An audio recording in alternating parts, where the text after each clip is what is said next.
Hi everybody, this is Silvio Canto in Dallas, Texas on Wednesday, August the 29th, and welcome to our video commentary.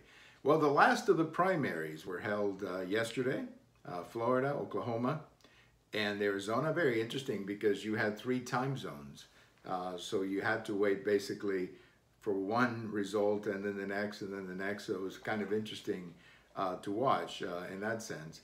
But as far as Oklahoma, nothing really out of the ordinary there. That's a very Republican state, and there will be a Republican governor in November. So that's easy to predict. Florida and Arizona, though, did give us some interesting signs, 2 very interesting trends that I think could be a big factor in November. First of all was the turnout. In both cases, the turnout by the Republicans and the Democrats was pretty good.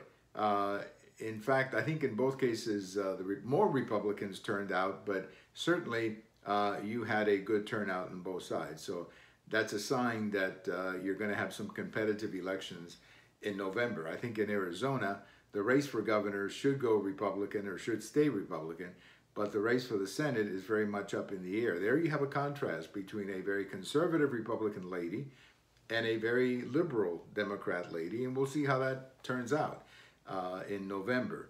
My guess is that President Trump will campaign very hard in that state, and that should help the lady Republican who is running for the U.S. Senate. But still, right now, it's hard to tell how that one will go. Over in Florida, there was also a very strong Republican turnout, and I think it's safe to say that Governor Scott, who's now running for the U.S. Senate, is likely to be the next senator from Florida, which means that would be a net pickup for the Republicans in Florida, since the current Senator Nelson is a Democrat. So that's good news for the Republicans. The Democrats also, in both cases, nominated very liberal candidates, and that's going to be an interesting test in November, because it's not just going to be Republican versus Democrat.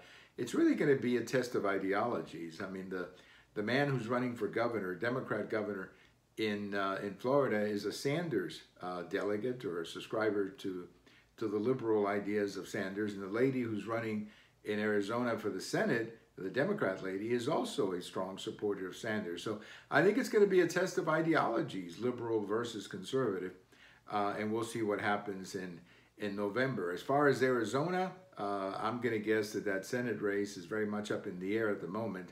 As far as Florida, I think the Republicans will win that Senate seat. I think Governor Scott will be the next senator from Florida, unless something dramatic were to happen. But clearly what we saw, I think the most important thing that we saw was excitement on both sides.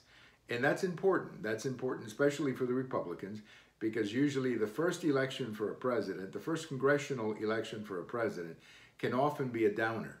And I think what we saw in Florida, what we saw in Arizona, and what we've seen in other states is that Republicans are in fact turning out, and that's a good sign for the Republicans if they want to keep the House in November and pick up a few seats in the Senate. So we're pretty much at the end of the line as far as the primaries. From now on, we're just going to have to see how the election turns out. That means usually that the election season begins right after Labor Day, and we'll keep an eye on how that's going. Well, thank you for watching. We have all of these videos over on YouTube. We have them on Twitter, and we have them on my blog. And if today is your birthday, happy birthday. Bye-bye, everybody.